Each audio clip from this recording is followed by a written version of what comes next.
ole tuntruma hian kan pi le pu te tanga rimo no tumri chirang chang te kanon soifin kanon pholang dona kan pi le pu te khan rimoi chirang chang hamrik chi te khonrik chi te an neya helaya hianin hei kain chhopnol maya chungzinga an phan la rai mi pakhat phenglong an tia chutiang te chu kanron pholang don ni ti chuan kan pi le pu te hun lai tang hianin phenglong hi chithum vel bor an lo nei ning kan thria ti chuan chungzinga mi chu hengte ho hi ni a chuan ama sabera hi saprong chuan huisil freedom timaya amor tang hama hamrik chinia minga hi mizoin uleu antia uleu chu liking thok thei kan tiang chi kha ani mai kan traffic anga chuan engwanga uleu ti ming ka phok her nga chu kan tra to lo mai theya chuan he phenglong hian finger holes pali ane kan muang hian ari moi me maya kan tumri chinange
arinia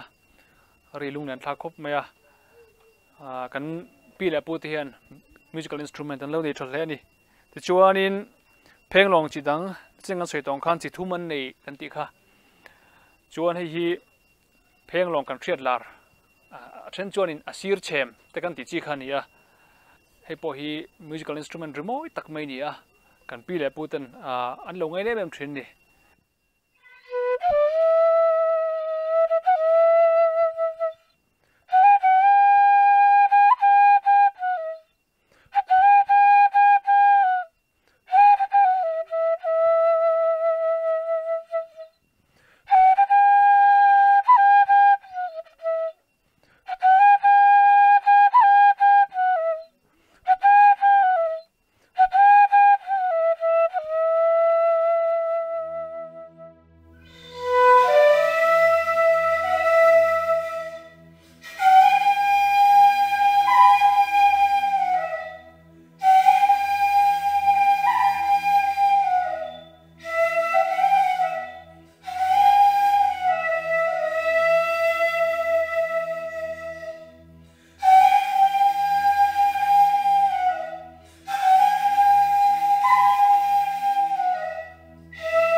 kha arinia te chuanin tuna kan tum music scale kha manlai kan pi le puten scale lo manlar tak thina kha nia kami kha kan thria tilatan poimo lein ka thria chuan pakhat kan la neya hemi hi whistle free thonia overtone nia kan pi le pu te hunlai tanga he musical instrument hi lo mantin thoni ari moi dang dai le a kan tumri le chinange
rin ya